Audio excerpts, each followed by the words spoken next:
once again, my name's Rachel, and I'm going to be your instructor for today's Advanced Modifiers Pro Show online class. As with all of the other advanced classes in the Pro Show online classes series, this class is more about just the use of modifiers. It's combining modifiers with other features. And I don't think necessarily these effects are going to be effects that you've never seen before, that are out of this world, because remember, modifiers aren't necessarily going to do anything that you couldn't do with keyframing. It's just going to make it a little bit easier. So this class is all about using modifiers in a controlled fashion to get the results that you want to get. And we're going to be using quite a few modifiers, and we have 4 examples to go through. I'm going to do my best for us to get to each one of these examples. So I'm going to play through them all once so that you can see exactly what they look like, and then I'm going to scrub through them nice and slowly, because I know when we tend to play through on this internet connection that we're displaying over, things get a little blurry. So we'll play it through, and then we'll scrub through, and then we'll get started. So let's play through. Again, 4 examples. The first example is called Sunburst. The second example is the Blurred Gallery. The third example is the Thunderstorm. And the 4th example is Perspective Play. Here we go.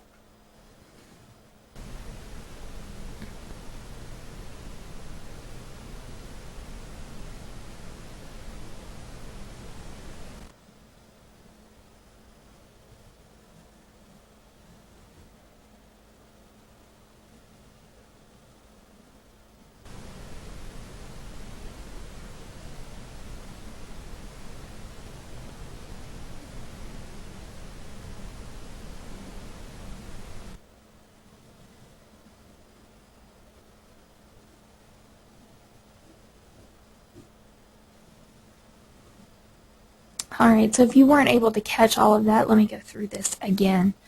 Alright, our first example, the sunburst. Very small in the middle of the screen. We have kind of a bright light coming toward us. It's all a little fuzzy. You see that there's kind of a sunburst along the outside, and finally our sunflower image comes into view in the center.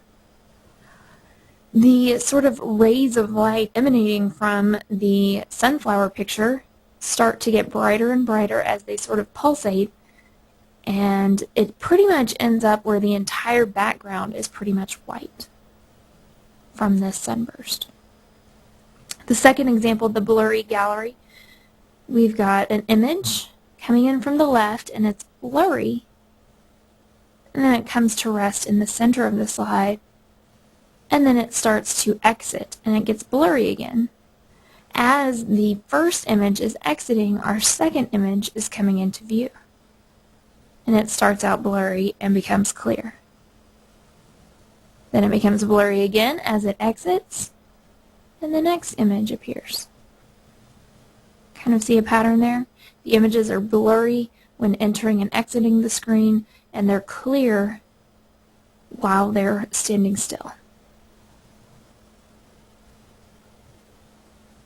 Alright, so we have 4 images coming across the screen. The third example is a thunderstorm, and you see we've got a really neat image, and we've got some raindrops sort of falling along the screen. And it almost looks like we have a video playing. In reality, if you look in your file list for your Advanced Modifiers Toolkit, you'll see that the raindrops is actually a PSD file. So we're going to be adding basically a form of animation to our raindrops using modifiers. We've got some flashes of light going on in the background. Alright, so that's the thunderstorm example. And then our, perspective play, the 4th example. We've got an image tumbling onto the screen, and then some different layers kind of appear to emanate out of the middle, and then they all start to rotate in a circle through the end of the slide, and then they all fade out. Alright, so we've got quite a few examples to work through. The first example that we're going to get started with is the sunburst. And again, we're going to be using modifiers as part of our adjustment effects keyframing, and that's how we're going to create this sort of sunburst look where we have the light kind of emanating from the sunflower. And that's going to give us that kind of overblown light look. So what we're going to do is let me put a new show in our project, which means I need to create a project. I'll call this one Looking Examples. Alright, so in my new slide, I'm going to take this image Nature 02, and I'm going to drag and drop it into my slide list. We're going to make sure that we have a nice long slide time, so we're going to change our slide time to 10 seconds, and we'll just have a 0-second transition out. We also need to add this image Sunrays PSD. So select the layer, hold down your Control key, and drag and drop it onto slide number 1. Let's open up our slide options, and we'll start out in the Layers category. Alright, and we want to make sure Nature 02, our sunflower, is layer number 1. And let me go over to my layer settings real quick, and I want to adjust my sun rays. I'm going to adjust the scaling to where it's fill frame, so it takes up the entire screen. Now let's go over to our editing tab, and we're going to add that nice thick white vignetted border around the outside that gives it that kind of photo paper look. So for our sunflower image, to the left underneath Editing Tools, enable the vignette option, and we're going to click the vignette button. And again, we're going to add that vignette by just changing our type to solid color. And we're going to fill the borders, fill the corners and make the borders solid. And if any of you were in the class earlier today, we left the border as black. But in this case, we're going to change it to white. And then click OK.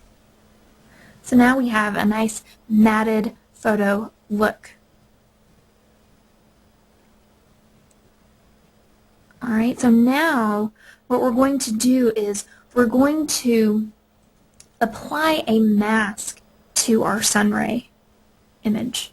And this is going to allow us to better control how the light appears, and we're going to do a few small adjustments to the sunray itself. So let's select layer number 2. We're going to stay here in the Editing tab, and we're going to adjust the black point to -15. That's just going to make my darks a little bit darker. So my black is going to get a little bit darker. You'll notice from the before pane to the after pane, my sun rays get a little bit more defined.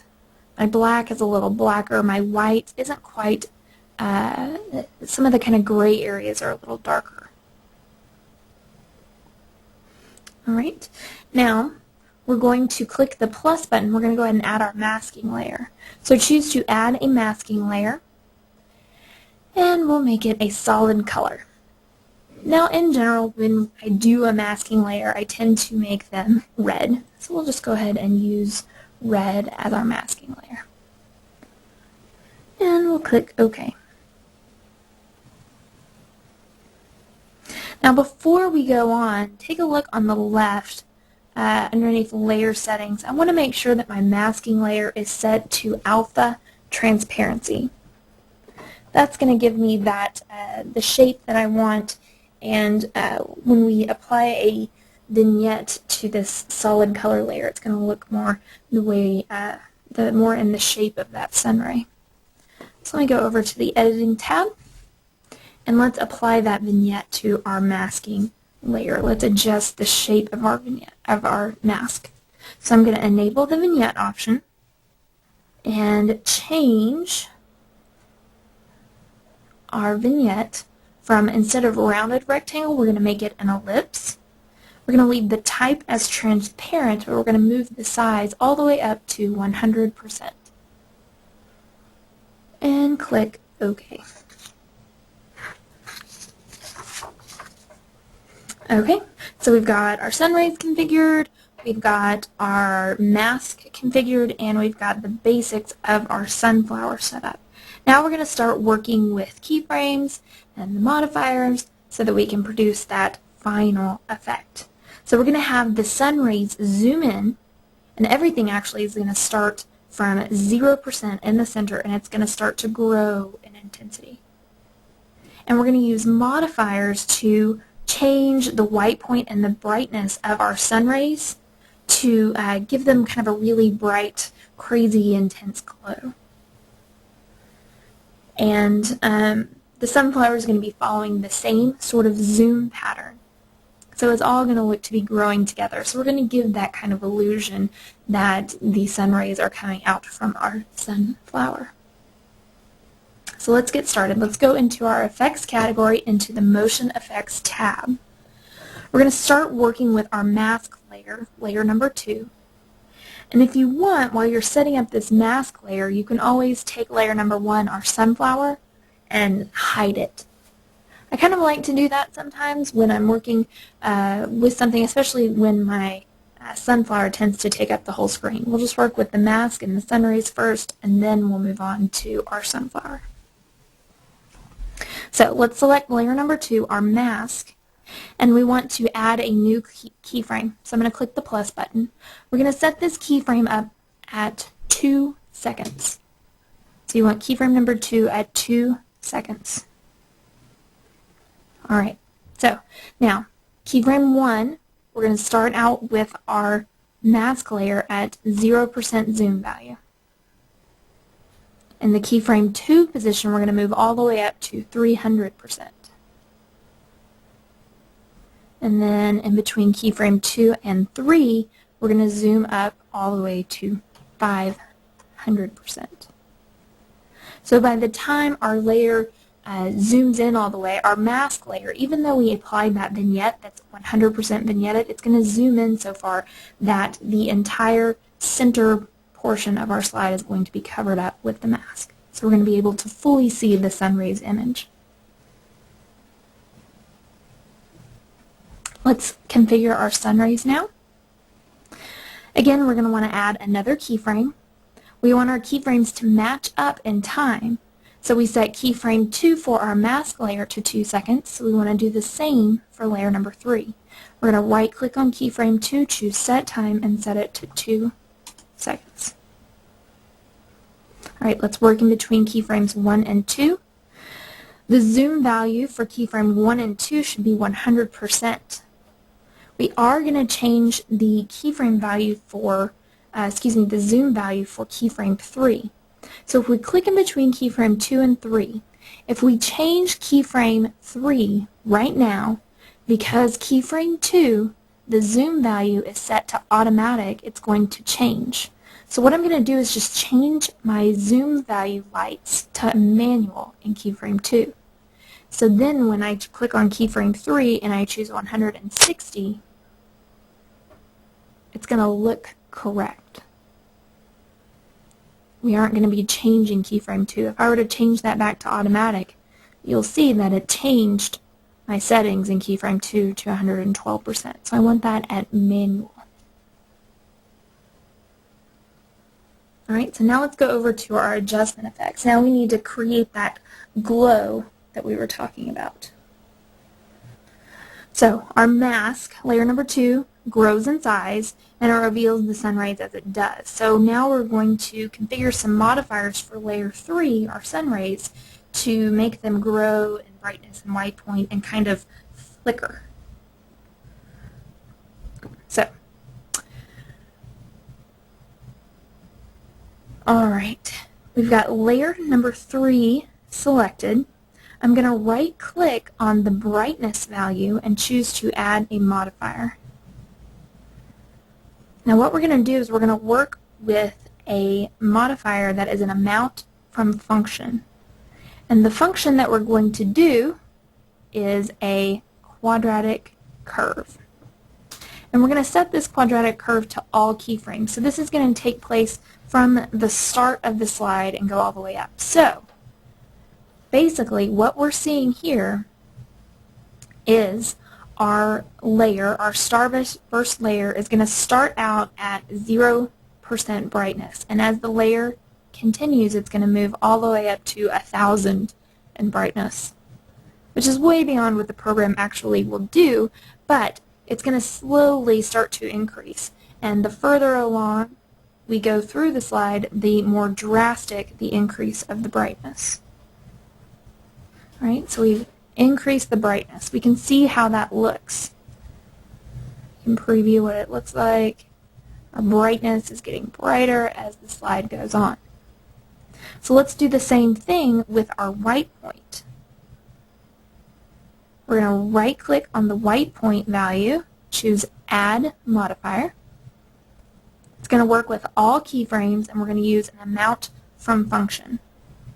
Again, we're going to use a quadratic curve. We're going to change our quadratic value from 10 to 2. Alright, so now it doesn't go quite as far. When it was set at a value of 10, you see the highest value was 1,000.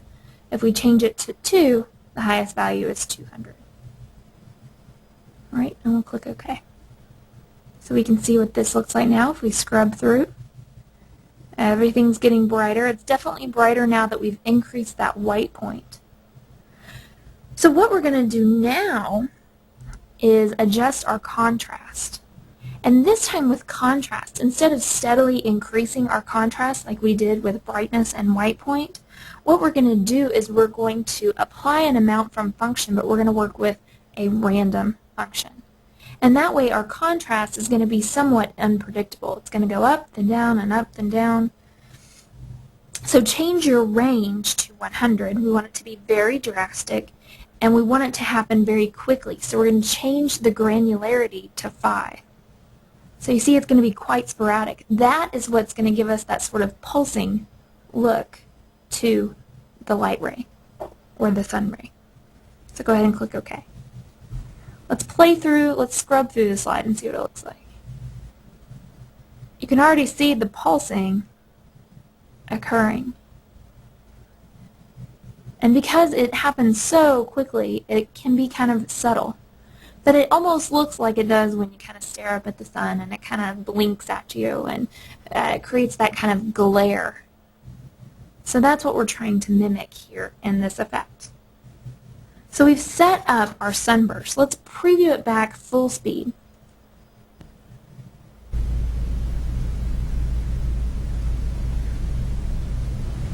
By the time we get here to about 6 seconds, it's pretty much all blown out. It's all white that we see, but that lead up to the 6 seconds is really quite dramatic, and I think it looks really nice. So now let's work with our top layer, our sunflower image. Let's turn that back on, and let's set up our motion effects for this layer. We're going to add another keyframe. Now everything else has started to change directions at the 2-second mark, so we're going to do the exact same with the sunflower. We're going to right-click, set time for keyframe 2, and we're going to set our new keyframe at the 2-second mark. Just like our sun ray and our mask, or actually just like our mask, we want, let me go over to our motion effects tab, we want our sunflower to start out in the starting position at 0%, and we want it to zoom into place by keyframe 2. So at the keyframe 2 position, we're going to set our zoom value to 65, and that's going to be at least the stopping point of the dramatic zoom. So if we click in between keyframe 2 and 3, in the keyframe 3 position, it's going to continue to zoom, but it's going to be much more subtle. For the last 8 seconds of the slide, we're only going to grow 10%. So just kind of like you've seen in many of our examples, we want to keep things moving, but it doesn't have to be a dramatic movement like it was at the beginning of the slide. Alright, so now let's go into our adjustment effects. And you'll recall in the example that we set up, that we previewed at the beginning of the class, our sunflower starts out kind of blurry. So we need to set that up. We can do that here in our adjustment effects. Alright, so what I'm going to do is I'm going to right-click on the opacity for keyframe 1, I'm going to right click and choose to add a modifier. And it's going to be a variable amount. And it's going to be based on the zoom of layer 2.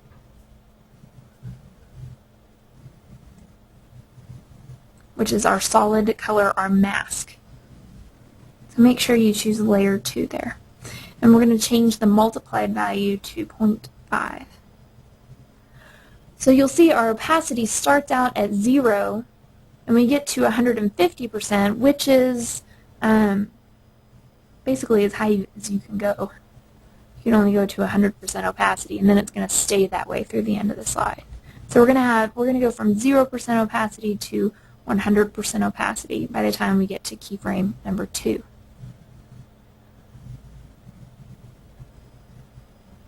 All right, and we'll click OK. Now, for keyframe 1, we're going to right-click on the blur value and choose to add a modifier. All right. So for this one, what we're going to do is choose a variable amount once again, and we're going to base it on the brightness from layer 3, our sunflowers. We're going to change the value that it's multiplied to -1, and we'll click OK.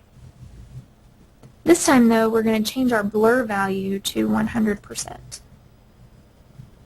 In keyframe 1. So let me make sure that that works out correctly. Yes, it does.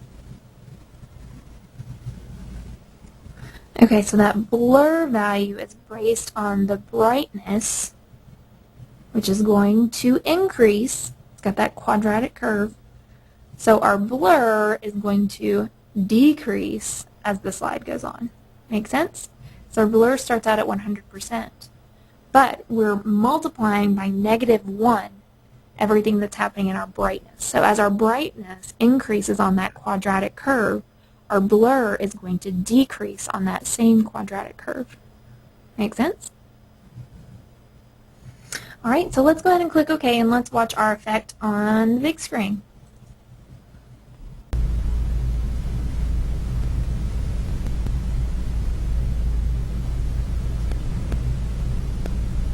So I think our white layer blends nicely. I think it's a nice polished looking effect. If we wanted, maybe we could go in and add a few extras. Maybe we could, why it's not showing up.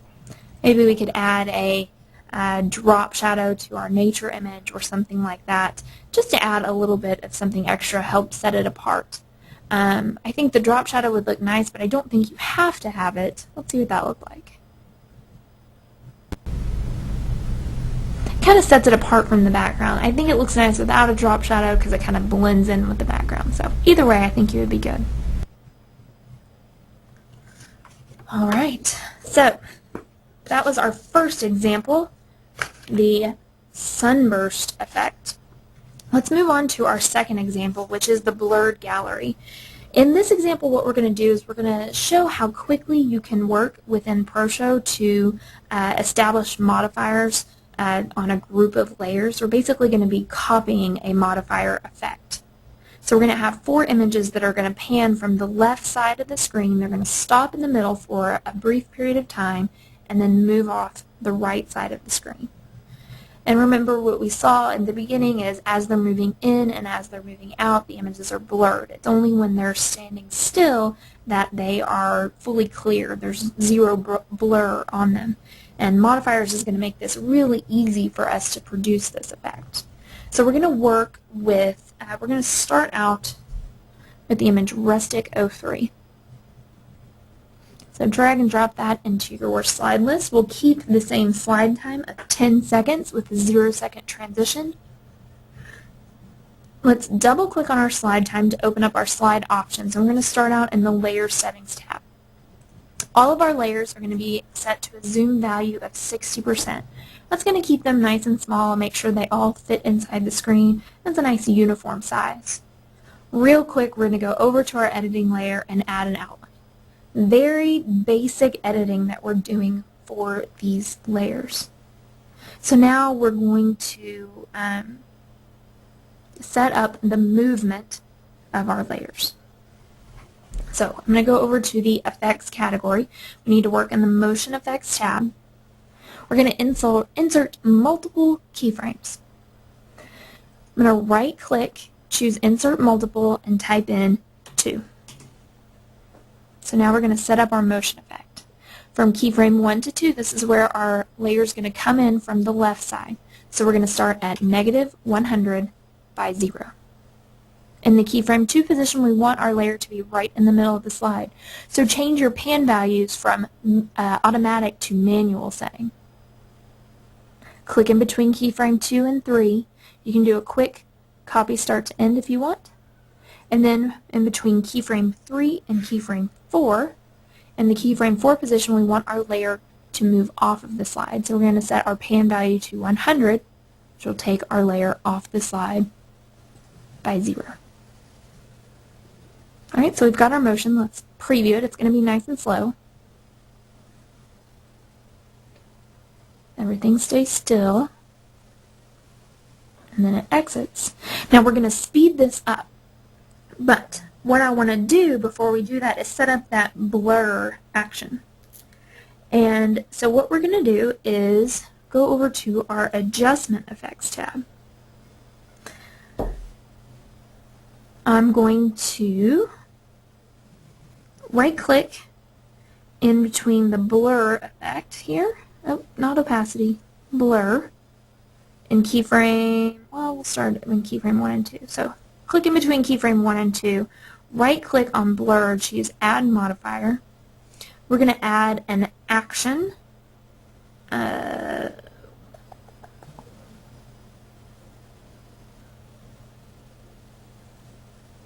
Okay, so we're going to use a variable amount, and it's going to be based on the pan X value, because our layer's staying in the center for the Y value, so it's only the pan X value that's moving. And you can see in our diagram here on the lower right-hand side, we start out at -100, move up to 0, it stays at 0, and then moves up to 100 at the end. So we're going to link the blurring to the pan value.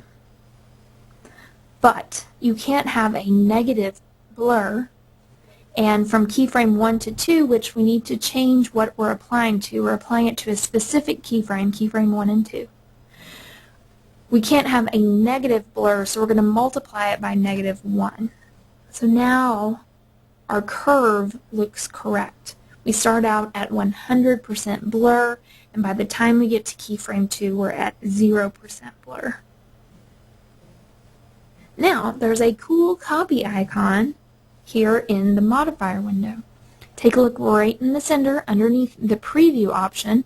You see, there's a copy. Looks just like the copy icon that we have in our keyframes list. So click on that. We're going to copy our modifier to other keyframes, and we're going to choose keyframes 3 and 4. Now click in between keyframe 3 and 4, and because the pan X is moving from 0 to 100 here, we can leave our multiplied for keyframe 3 and 4 at just 1. Alright, see how we look there?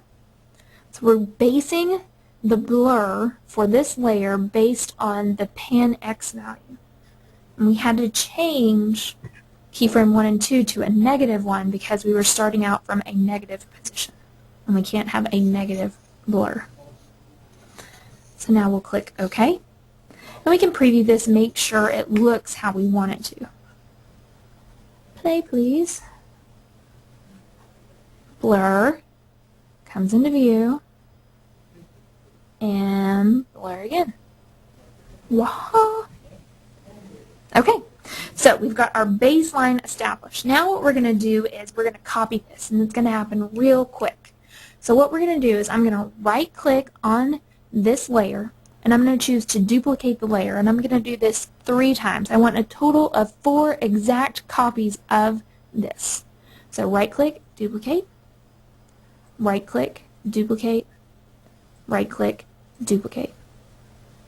Now, a cool feature you may not have known about, we can click on layer 2, right-click, and choose Select File. We're going to keep all of the same settings, but we can choose a different file to go there. So I'm going to choose Select File, and I'm just going to choose another image from my toolkit. So we'll choose Rustico 2 here.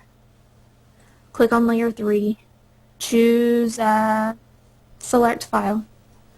Let's choose a different image. Maybe we'll choose the sky image.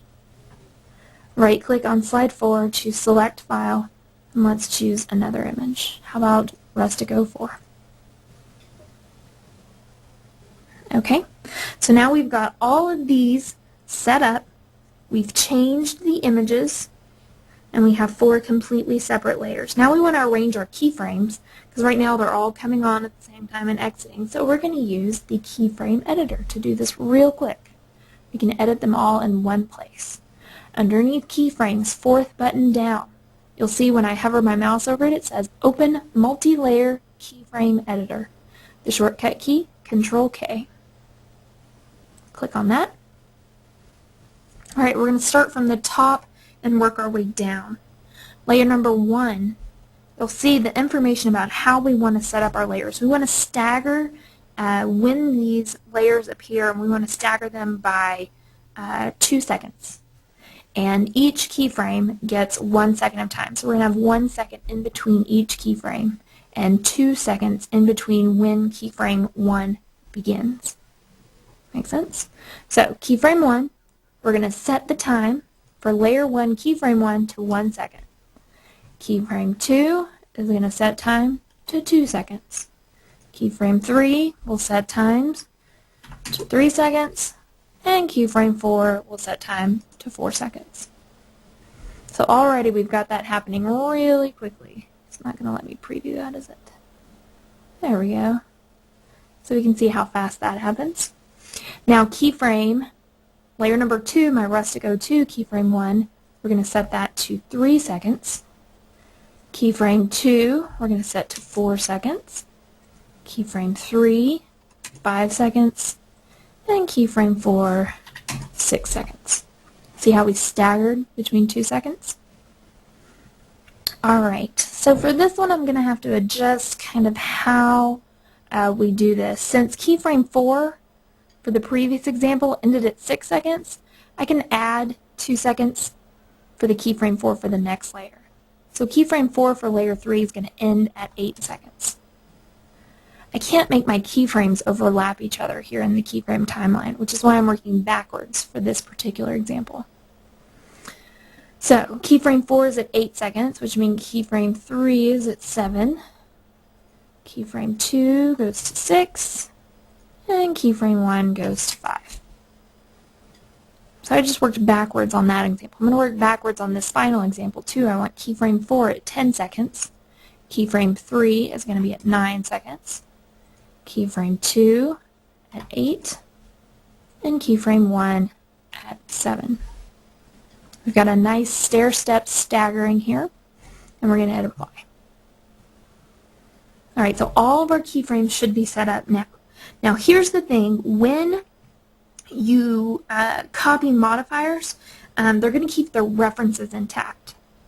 So what that means is all of these keyframes, or excuse me, all of these layers are going to be associating their blur values with the pan X value of this first layer. Or it may be the bottom layer. It's going to associate it with one layer and not the layer it should associate it with, which is itself. So we just need to do a little editing and make sure that everything matches up correctly. So I'm going to select layer 1, I'm going to right click on the blur value and choose edit modifier. I want to make sure that with layer 1, my variable amount is based on the pan X of layer 1. And I need to do the same thing in the keyframe 3 to 4. I want it to be based on layer 1. And now you see it looks like it should. The blur value decreases and then it increases from 3 to 4. We'll click OK. Select layer number 2, right click in the blur, choose edit modifier, Make sure that layer 2, you can look at your modifier target to make sure you know which layer group which layer group you're working with. We want it to be a variable amount based on layer number 2. Same thing in between keyframe 3 and 4. We want the variable amount based on pan X from layer 2. So you see the reference was messed up. It was associated with layer 4 instead of itself. We want it to be based on the pan X of that layer, not of a different layer. So keyframe 3, we're going to do the same thing. So we just need to go through all of them and check them to make sure that they're associated, that they're referencing the precise keyframes that they should be. Keyframe 4, layer 4 should be correct. But we just need to make sure and say OK. Now we can click OK. And now we can play back our effect.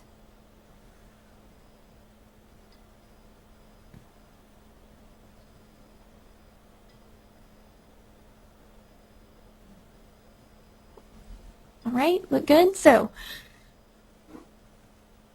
we created a really nice way to make sure all of our layers blurred correctly, and even though we did have to go in and edit each one of the effects, that entire effect, and even me taking it kind of slowly to tell you guys exactly what we're doing and explain it a little bit, only took us about 10 minutes. So for showing off 4 images isn't too bad, especially when you're working with modifiers and working all that. So when you're working on this yourself, you could probably do that in less than 5. Go through there and just click everything and get it going really quick. So I think modifiers definitely saved us quite a bit of time with that particular example, especially since we so subtly had our blur effect fade from fully blurry to not. Alright, so the next effect is really neat. I think this is a good example, a very powerful example of how you can make something look really creative using modifiers. We're going to create the illusion that it's raining on our slide. And just the combination of this raindrops PSD with this farmstead image is going to look nice anyway. And it's just going to be just a little bit of addition of these modifiers, and it's going to take it kind of to the next level and make it really impressive and give it kind of an animated feel. Granted, it's not true animation, but it's going to give it that sort of feel. So for this effect, we're going to start out with the image farmstead in slide number 3. We'll leave our slide time at 10 seconds and our transition time at 0 seconds. Let's select Raindrops PSD, hold down your Control key, and drag and drop it onto slide number 3. So if I click on our slide, you can kind of see the raindrops in the upper portion of the screen and a little bit on top of the path. They're not really showing up very well over the rest of the slide, but you can really see them against the sky and across the path. Alright, so let's configure this just a little bit. We can see some of our background peeking through, so let's adjust our sizing a little bit. Let's go over to our Layers category, start out in the Layer Settings tab. I'm going to change both of my layers, my raindrop and my farmstead image, to fill the frame. So I'm going to change the scaling to fill frame for both of these images. Alright, for layer number 1, I'm going to even zoom in even more. Zoom in to 200%. And now that we've zoomed in a bit, you can see the raindrops a little bit better. Let me close that down. Now you can see them a little better. Just need to zoom in a bit, make the raindrops a bit bigger. Alright, let's go over to our Editing tab, and just to make the raindrops show up that much more, we're going to take our black point for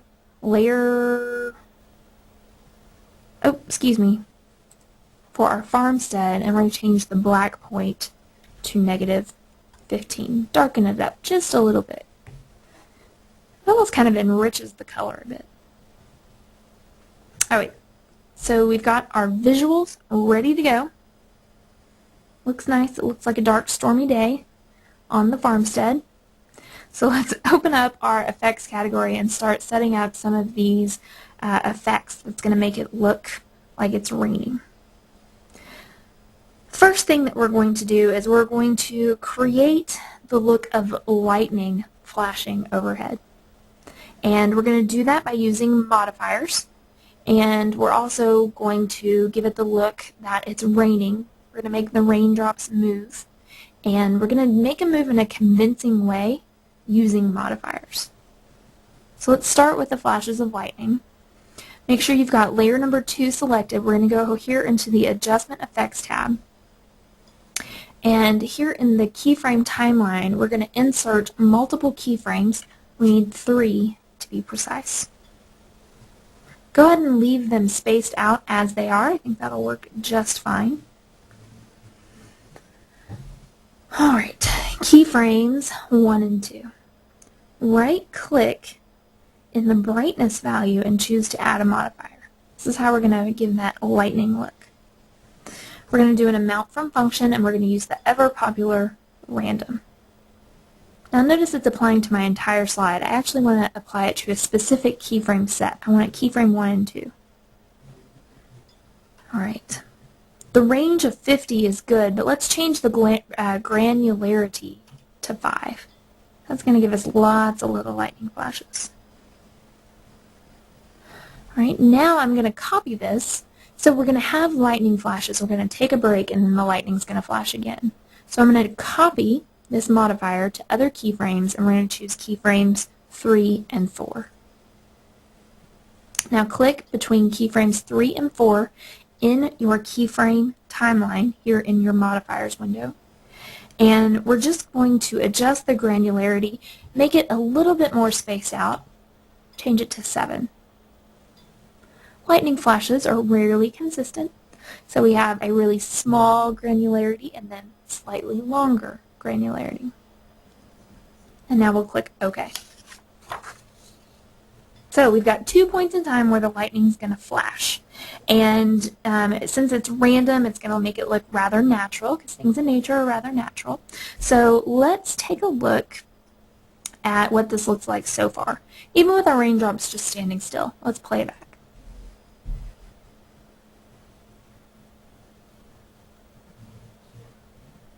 That's pretty cool, right? Can you guys see that? You guys may not be able to see that very well. Let me click on my farmstead image. Let me just kind of scrub through that. Because we set it at such a dark level, when it starts to brighten, it really shows up. And even though the brightness is only going to 50%, it's a really neat, almost pulsating kind of realistic lightning effect, I think. And then from 2 to 3, we take a break. And then at the keyframe 3, we start at the lightning again. It's a little bit slower than it was last time, but it's still pretty active. And then from 4 to 5, we take a break again. Alright, so that's a really neat effect. So now what we're going to do is we're going to set up a modifier to make our raindrops,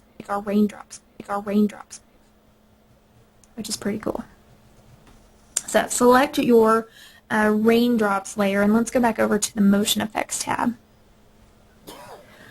Alright, let's set up some movement. We want to have our raindrops move from left to right on the screen. Alright, so I'm going to set my pan value to negative 79.5. It's going to take it over to the left. And then I'm going to set my Y pan value to negative 48, which moves it towards the top. In the keyframe 2 position, we're going to move it to the other side, 79.5. And we're going to keep the pan Y value the same at negative 48. Now, we're going to leave our pan X value as is. And you know, if I were actually doing this, I may actually take my modifier, take my pan X value, and move it over to the right a little bit. Only because I might move it to like negative 50. And that way you don't ever get kind of a blank area. But we'll go ahead and do it like the notes say, and then maybe we'll modify it and see how it looks. So we've got negative 75 by negative 48, and then 79.5 by negative 48. All right, so what we're going to do now is add a modifier to the y value. That's the vertical value. That is going to make the raindrops fall down. All right, so right-click on your y value and choose Add Modifier. Now our pan y modifier is going to be an amount from function. And what we're going to do is use the sawtooth wave. So what is going to happen is our pan y, which remember a positive y value means that it moves down. So from the 0 second to 2 seconds, our rain is going to fall down. And then it's going to happen really quickly, almost imperceptibly. It's going to drop back to 0. Our rain PSD file is going to drop back to 0. And then it's going to start to go down to 50. Now, here's the thing though, our pan y value is actually at negative 48. So we're actually going from negative 48 to, I guess, 52. Or I guess to 0 or 2. Yeah, that makes sense. Negative 48 to 2. So it's still moving down, but we shouldn't ever see the top or bottom of our raindrops PSD file. So let me make sure, let's change our frequency to 1 second. So it's going to happen really quickly. I guess it's going to be raining really hard. And we'll leave our amplitude at 50. I think that works out well. So frequency it's going to happen really often. So instead of it taking a nice slow 2 seconds, it's going to take about half a second. And go ahead and say OK. And let's take a look at what this looks like. I'm going to play it back full speed and then I'll scrub through.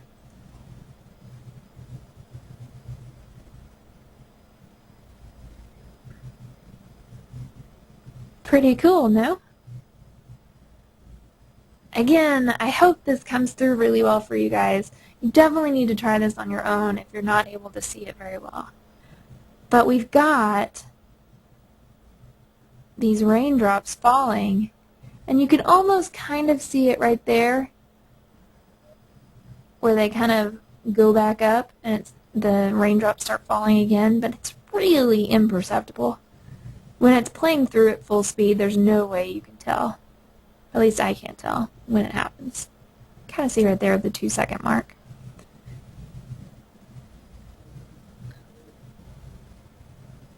I think it's a little easier to see when it's flashing the different brightness levels. Okay, so last thing, this is kind of just a little extra. We're going to add like a right in front of your face lightning flash. If any of you have taken maybe our advanced motion keyframing course, we create a camera flash. It's the exact same thing to create a lightning flash. So what we're going to do is add a new layer, and it's going to be a solid color layer, and it's just going to be white. And let's see. In our farmstead, it looks like, okay, we'll just set it. We're going to set keyframe 1 to 4 seconds, and we'll set keyframe 2 for our white layer to 4.5 seconds. And all we're going to do is in the keyframe 2 position, move over to your Adjustment Effects tab, and in the keyframe 2 position, just change the opacity to 0. Take a look what it looks like now.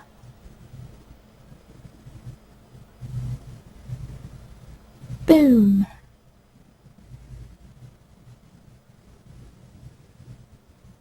I just think that's the neatest effect.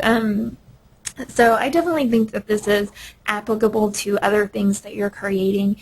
Maybe you've got like a snowflakes image, you could do something similar. Maybe your snowflakes don't fall quite as fast.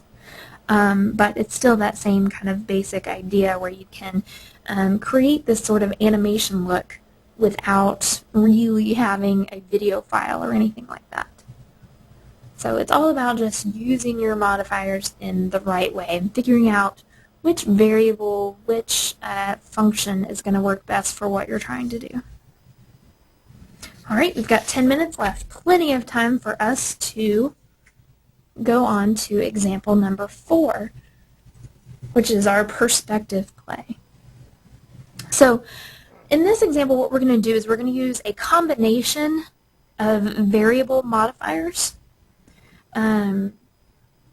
And basically, we're going to apply some function modifiers to one image, and then we're going to apply variable modifiers to 2 other images to make those images follow the first one. All right, and so it's going to create kind of an interesting look, and I think that what's also really interesting about this effect is you could kind of make it go a few different ways.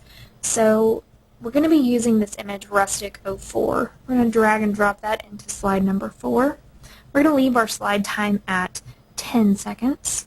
And we want to duplicate this layer so that we've got 3 of the exact same image here in our slide options. So I'm just going to right click on the image in my layers list and choose duplicate, and then do it one more time. I want 3 instances of the image. Let's go into our layers category, into our layer settings tab. We're only going to work with one image at a time, so go ahead and hide the top 2 layers. And we'll start out with working with layer number 3, Rustic 04. We're going to make this nice and small, 30%. Alright, so not too much visual arrangement that needs to be done. We're going to go ahead and set up the motion.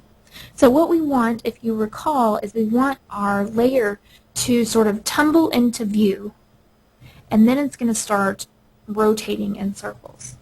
Now, as you may know, you can create circles using keyframes, but it's a little tedious. You need to have 4 different keyframes. You need to change all your smoothing to 100%. So instead of using keyframes to make that circle, we're going to use the sine and cosine function. Okay, so let's get started just setting up the basic effects first, the things that we don't need a modifier for. So we need to have 2 new keyframes, so we can right click and choose Insert Multiple, choose 2. I believe that's correct. Yes. Okay, so for keyframe 2, we're going to set the time for 1 second. And for keyframe 3, we're going to set the time to 3 seconds. Let's set a layer transition out for keyframe 4. And it's just a simple crossfade blend. And set the transition time for 1 second. Okay, so now let's set up the motion path. Keyframe 1 and 2, that's where we're going to start. For keyframe 1, we're going to set that rotation value to -360. So that as it comes on the screen, it's going to rotate in a positive direction, so clockwise. And we need to move it off the screen, so we'll take it to -100 by 0. Alright, now in keyframe 2, I'm going to set my position to 0 by 0. Make sure you change those lights to blue. We want them to be a manual setting. And then we're going to change our rotate value to 0. And just go ahead and change that automatic light to manual. Now click in between keyframe 2 and 3, choose Copy, Start to End. So now layer 3 has rotated to a stop, so we can kind of look at what this looks like. We see it rotating in, and it comes to a stop here in between keyframe 2 and 3. So now we want to move it around in a circle. And again, instead of doing it with multiple keyframes, we're going to use modifiers. So click in between keyframe 3 and keyframe 4. We're going to right click on the pan X value and choose Add Modifier. because it is the X values that we're going to be adjusting. Now we want to apply this to a specific keyframe, so make sure that you select specific keyframe and select keyframe 3 and 4. We're going to do an amount from function. We're going to work with a sine wave. One thing to take note of, you want to make sure that the wave begins at the keyframe rather than at the start of the slide. We're going to change our frequency to 0.35 and our amplitude to 15. Alright, so think about what this is saying. Our amplitude is 15, which means it's going to positive 15 to negative 15. So our X value, which is our left and right value, means we're going to the left 15, and then we're going to go to the right 15, to the left 15, and then the right. Okay, and go ahead and click OK. Now we're going to do the same thing with our pan Y value. I'm going to right click on the pan Y, choose Add Modifier. We're going to work with a specific set of keyframes, keyframe 3 and 4, and then we're going to work with amount from function. This time, instead of a sine wave, we're going to use the companion cosine wave. And again, have it start at the keyframe. We want to change our frequency to match that of the previous example, so we're going to change it to 0.35 and change the amplitude to 15. Alright, so think about what pan Y is doing. It's starting at the bottom of the screen, negative 15, or positive 15, moving up to negative 15, moving down to positive 15. And we'll click OK.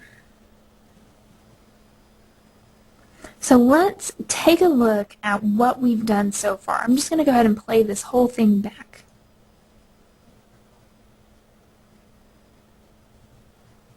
Huh. It worked. Now that is cool, right? Okay. So we could do that on our own. It would take a lot of keyframes in order to make that happen. We'd have to make sure everything was all set to smoothing. So being able to simply apply that sine wave and that cosine wave to the X and Y values is awesome. Okay. So now what we want to do is kind of repeat the same steps, except this time we don't necessarily have to apply that sine and cosine value to layers 2 and 1. We can simply do an amount from variable. Okay, so let's turn layer number 2 on. Let's add one new keyframe. We're going to set keyframe 1 to 2 seconds. Because remember, that's when our layer number 3, well, that's after it has entered the screen. We're going to set keyframe number 2 to 3 seconds. And we're going to leave keyframe 3 at the end of the slide timeline. Okay, keyframe 1 position. Let's work in between keyframes 1 and 2. We're going to have our layer zoom in. So we're going to have it start at 30% and have it end at 50%. And then from keyframe 2 to 3, we're just going to do a real quick copy, start to end. Let's go ahead and add a layer transition out for this layer so that it matches the previous layer. Set that to 1 second. Alright, so now we need to set up those that modifier, because we want this layer, even though it's slightly larger, to follow around our original small layer. So I'm going to right click on the pan value, choose Add Modifier. We want it to be a variable amount based on pan X, and we want to choose specific keyframes, I believe. Yes. We want it to be a variable amount based on the pan from layer 3. And we want it to be multiplied by 1.5.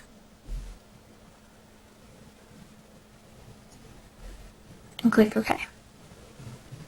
Let's make sure this does what we want it to. And one last thing before I need to do it to my Y value too.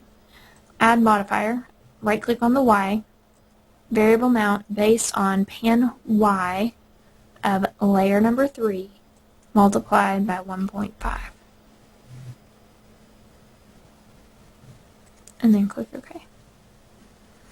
And last thing, real quick, we want to still be able to see the layer underneath. So what we're going to do is change our opacity for keyframes 2 and 3 to 70%.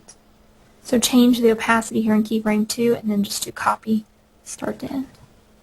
Okay, let's look at it and see what it looks like.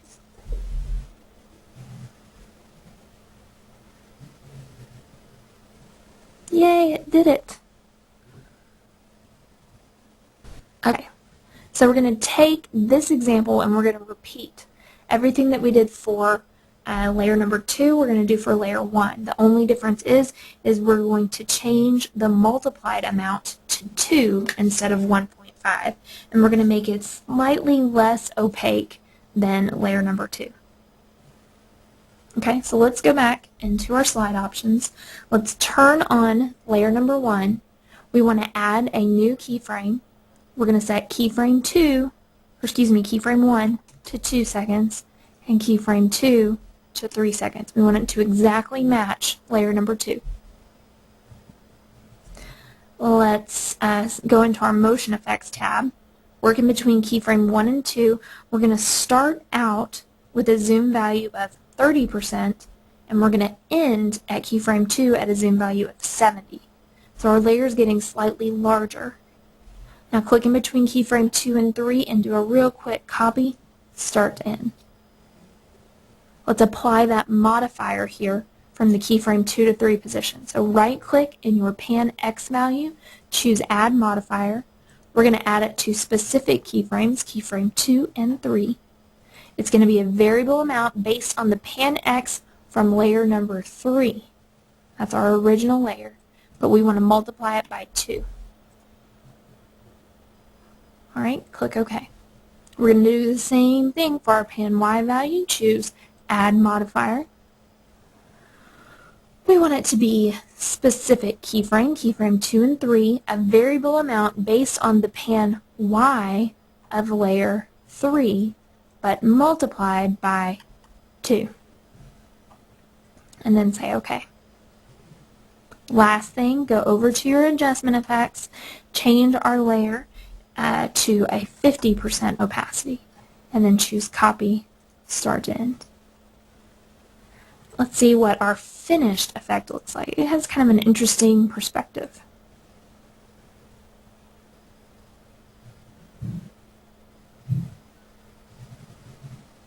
It sort of makes me a little dizzy. But it's kind of an interesting effect. And what I think is really neat is you could go in here, and if you kind of rearrange your layers, you could make layer number 1, layer number 3, and then the new layer 1, layer 2.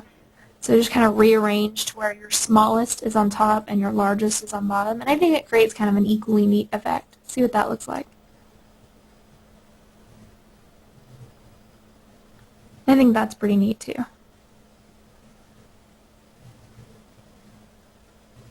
And the only thing I would probably do different if I did that is I'd probably make layer 1 become more transparent and kind of adjust the transparency levels accordingly.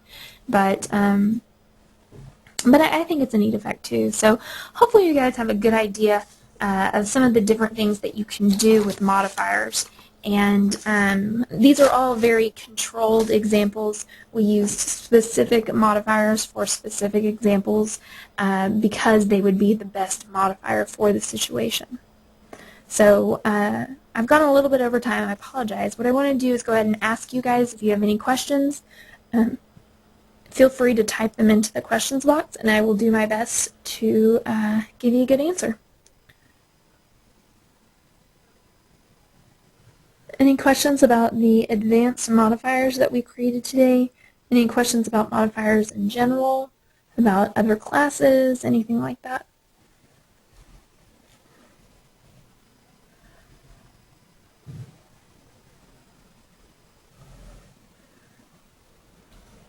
Alright.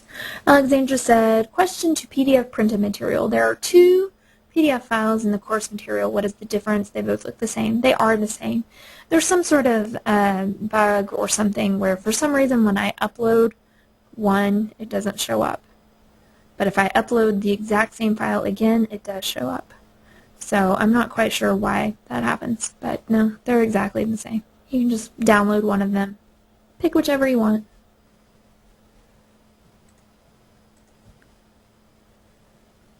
It was just kind of a low on the list of priorities to make sure that there's only one. Alexandra said, is there something with more examples, kind of a cookbook available, especially for modifiers? It reminds her a little of programming. The best way to learn was to look at real-life examples. No, not that I know of. I know what you mean, where it kind of tells you the instructions of exactly what to do. These classes are kind of the best way you're going to get examples. The only thing I can kind of suggest is the styles and kind of reverse engineering the styles. But right now we don't have necessarily a whole list of different effects that you can make. I definitely get what you mean. It's just not quite available yet. Yes, dissect the styles. Yeah. And that's how I've learned quite a bit of stuff. It's just kind of trying to reverse engineer those styles and see exactly how they were created. Because some of them do use modifiers. Some of them use things like adjustment layers, lots of masking. So it can be a good place at least to get some ideas. And Sherry said, how do we download a file of this class for later review? What you'll want to do is go to the Photodex website and just go to photodex.com/classes. And you're going to have to sign in using your Photodex ID the same way you signed in to go to this class. So I'll just sign in using my account real quick. And then what you'll want to do is at the top, we've rearranged this just a little bit in the past month or two, so it may look a little different than the last time you used it, but you're going to want to go to Your Classes, and then you'll see a list of classes you've attended. And so the class that you took today should be in the list. Just click on it. And when you do that, you should see the option to watch this class again. Now keep in mind, Sherry, that it will probably be, I should be able to get this up later today, but it may be as late as tomorrow afternoon before the video gets uploaded. So at most, give us about 24 hours to get the videos uploaded. But you can see back where we were, we've got videos up all the way back from February from those first classes that we did. So should be able to access those there. Sherry said, do we watch online or download to PC? That's up to you. I would suggest going ahead and downloading them so that you don't have to, so that you can like save it on your computer. But you know, we're happy to store them on our system. So if you would rather not save it onto your computer, you don't have to. Totally up to you. Works either way. Great. Thanks, Sherry. And Alexandra said, how to download the video? General question. Okay. All you have to do when you say watch this class again, just click on it.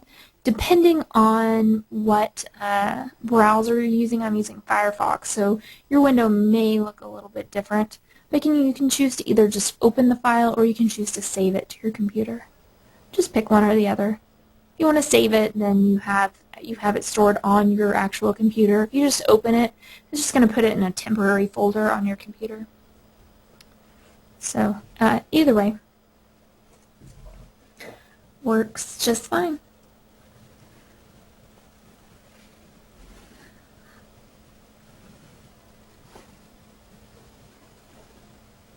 And here you can also see some of the course materials, so if you didn't get a chance to download the PDF or if you didn't get a chance to install the toolkit, you can always do that from here as well.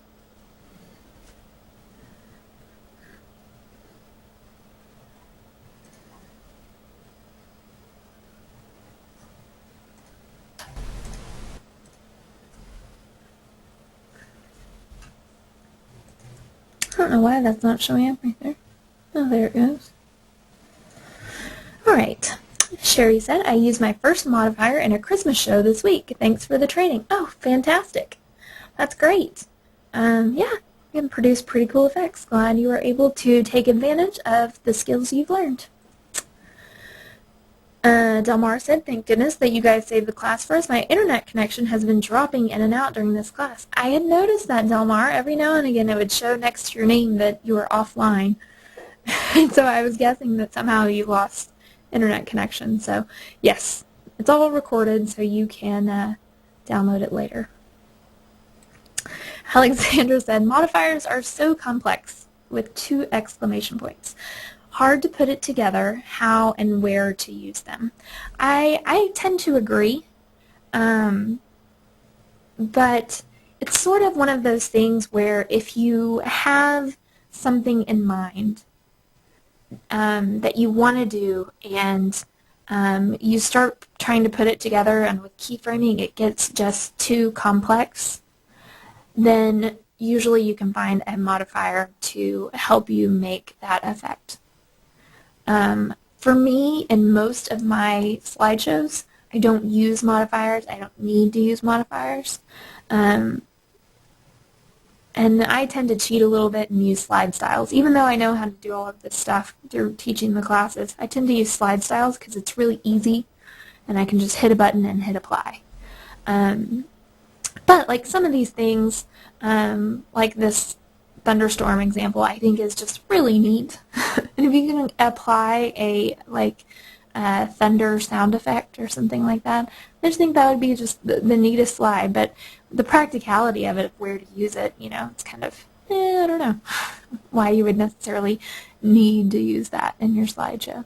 Perhaps if you were doing maybe a Halloween slideshow and want to start out with a spooky intro, it could be good. So it just kind of depends. I think that this final example is a really good example of what modifiers can do, but I don't know how many times I would necessarily use it in a slideshow. So I think this example is really great and would be a great use for in the slideshow. The moving images where they fade in and fade out. I think that's a really good one. So it just kind of depends, I guess, on what you're looking for. But I totally agree, Alexandra. Sherry said, can we use the rain to make spring flowers grow? Oh, absolutely. See, that's a great idea. I think that's kind of my Achilles heel, is I don't necessarily have the creativity to make it work. I'm really good at making the examples that our creative team makes. I can recreate them, but it's coming up with the new and unique ideas that's kind of a challenge. But I like that idea, Sherry. Use rain to make spring flowers grow. Gary said, are the masking classes that you are offering now different from what was offered online last year? I watched the class last year, and I'm wondering if I should watch this season's courses. Yes, it is exactly the same. Or I guess I should say no, it's not different. They're exactly the same. Those courses haven't been updated yet, so I would look for courses that have different names than the courses you've already taken. We are looking to add some new courses this spring, so definitely keep an eye out on the website for new courses. But if a course has the same title as a course you took before, it's most likely the exact same class.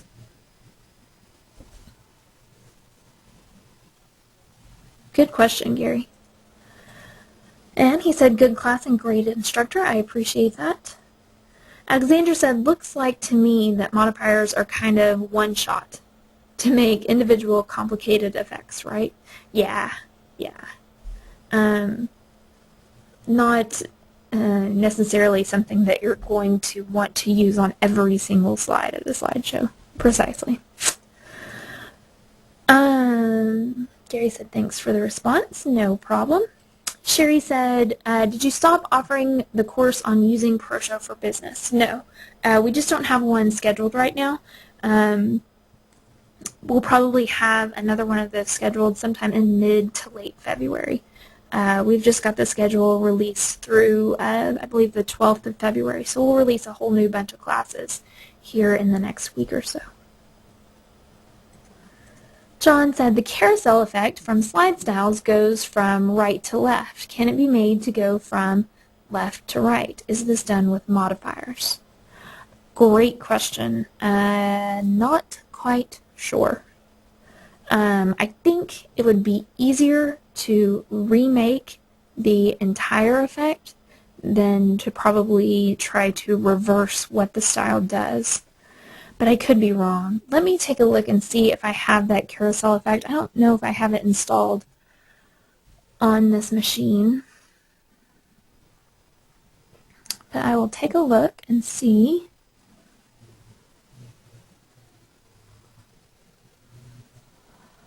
Alright, so let's look for the carousel. Oh, we do. Okay, carousel, it needs 6 images. I'm going to take some more images here. We'll take Farmstead. We'll add Nature 02. We'll add Rustic 03. And Rustic 4. And one more. Sky. So then if we were to take the carousel image and hit apply and say OK. Alright, this is what the carousel montage looks like that John mentioned.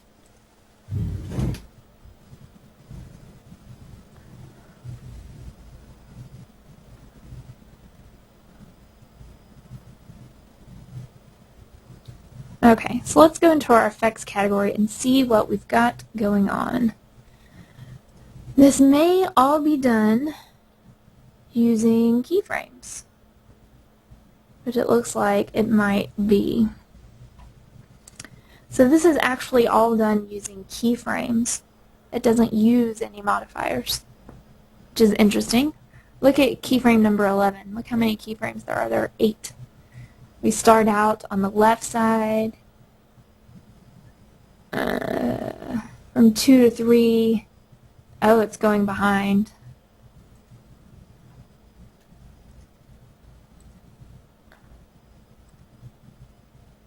That's kind of interesting. Oh, this is when it's moving behind. Yeah, the carousel one is kind of complex. I think you're going to have better luck kind of recreating the entire effect rather than reversing it to go the other way. Sorry, John. Sherry said, I meant creating a slideshow business. Great, yeah, cool.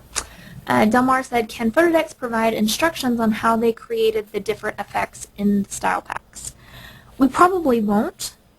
He said, especially the more complicated ones. Probably not. I mean, pretty much you could figure out how all of the styles were made by kind of reverse engineering them. But since we do charge for them, we probably aren't going to give you the instructions on how to do every single one. You'll probably notice, though, in these classes, a lot of the examples, which Delmar, I think you were in the class earlier today for the introduction to adjustment layers. Those 2 effects we created were in the style packs. So you're getting a glimpse on how to create them by taking these classes, but I doubt we will give instructions for how the style packs were created, since it's a product. Alexandra said, carousel, no modifiers. Wow, I agree. I had no idea. John said, thanks, just seems like it's going backwards. Oh yeah, because it's kind of going to the left rather than the right. I agree. It does kind of seem like it's going backwards. Yeah, that's an interesting point.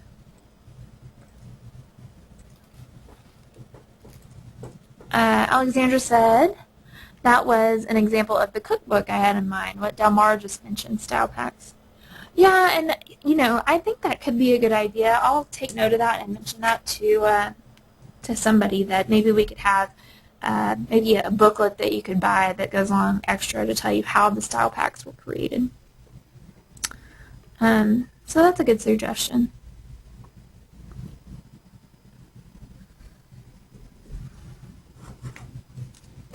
Good suggestion. Sherry said the carousel was created before modifiers. I don't think that it was. Perhaps it was. Because, well, styles came out in version 4, but modifiers, I don't know. I guess they thought it was easier to do,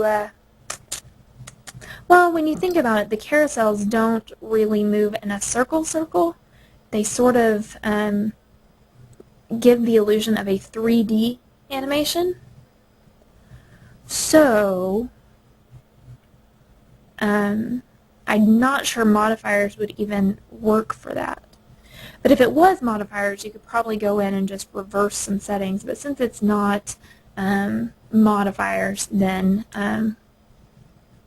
yeah, I think you would have just as much luck going in and rebuilding it all yourself.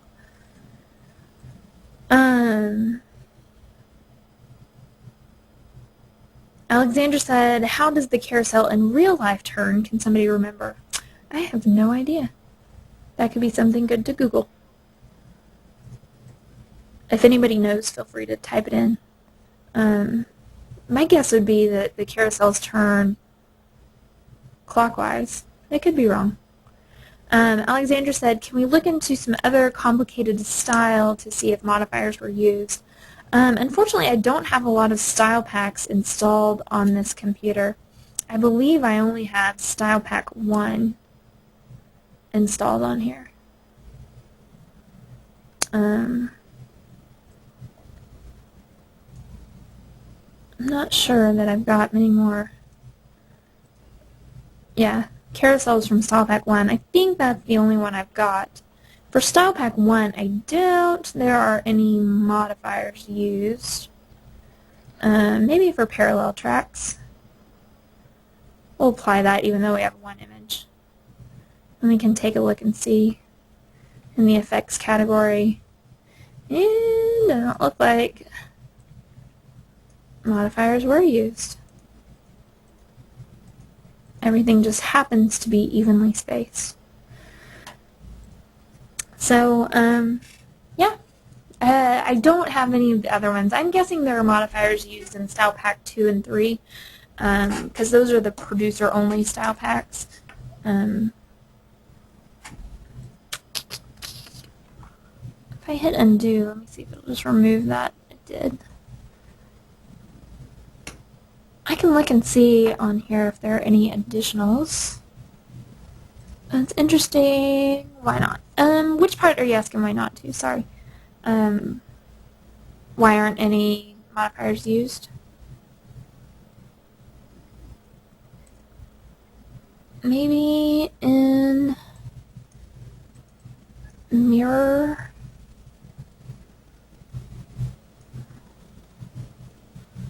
Huh, I guess there's not just a mirror look. I thought there was. Oh, there it is, reflection. Single image.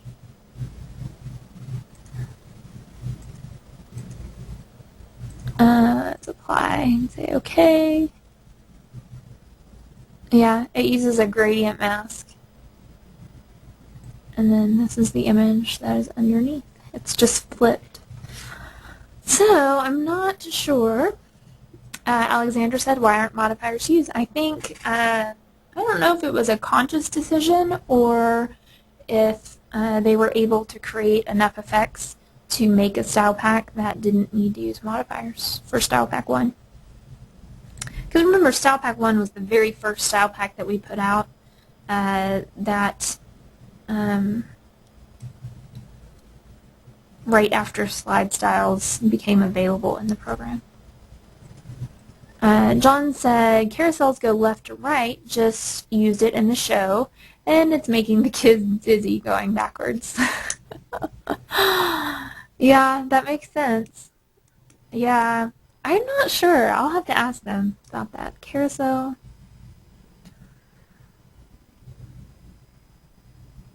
Opposite direction. Alright. Alexander said, how are we going to dissect them to learn if there aren't any? Oh, I'm just saying there's not any in Style Pack 1.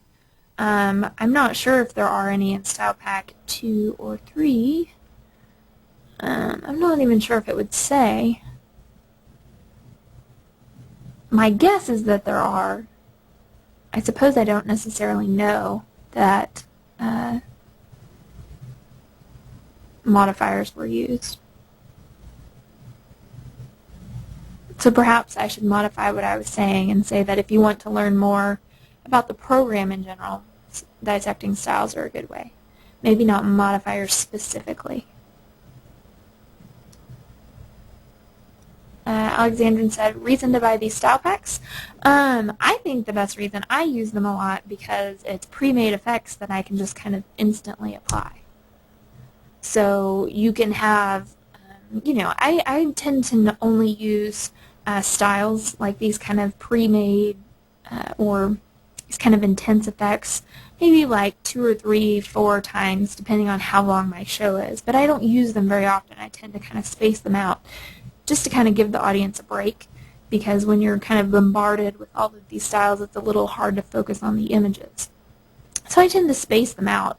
So some of these kind of crazy effects that we created, maybe like the rotating effect or where the images slide across the screen, I would, add that kind of effect in every 10 slides or so. So I like to be able to easily apply those effects. I don't want to spend a lot of time recreating them.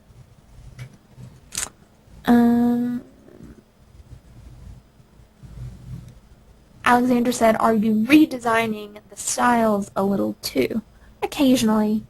Sometimes I do. It depends on if the style doesn't work precisely like I want it to, and then I'll go in and modify it a little bit. But for the most part, I leave them as they are. When you're working with the styles, especially the ones that are included in the program, like existing styles, I tend to redesign those a little bit more than the ones from the style packs. Just because the one from the style packs, I don't know. I guess that's just kind of the way it tends to go. But you can always, change them up a little to match what's going on in your show. Some of the ones in the style packs are quite a bit more complex than the ones that are included in the software. So if you haven't had a chance, Alexandra, come in here and watch these slideshows. You can see what other photographers in this case, have done with the styles. So you can see we gave 3 top pro photographers style pack 3, and this is what they came back with. And you can kind of see some good examples of what they did. Take a look here. Here's that ghosting layer like we used in the class earlier today. My internet doesn't give out. So this all, probably about 20 seconds or so, is one slide. So all of this going on right here is one slide. And it uses adjustment layers. It's a little choppy because we're using up a lot of bandwidth here playing the class. It's real choppy, in fact. So I'm probably just going to shut that down, since it's kind of slowing down my whole machine. So, those are style packs. Alexander said, yes, I did look still overwhelmed from it too. Yeah. And in those shows where you're applying a style on every single slide, it is a bit overwhelming. So that's kind of why I tend to spread them out a little bit. Alright guys, well, it is 5:30, so it is time for us to head out. I appreciate you guys being here. Y'all had some really great questions today. Hope you guys learned a lot from this advanced modifiers class and at least got some good ideas on how you can start applying modifiers in your own slideshows. Feel free to take these examples that we used and copy them precisely in your own shows. If anything, it's a good starting place for getting those more complex shows or slides in your shows. So again, a survey will be sent to your mail box, so let us know what you thought of today's class, and hopefully we will see you guys in classes sometime soon. Thank you very much. Thank you. I appreciate that, Alexandra. You guys have a great evening. We'll see you next time.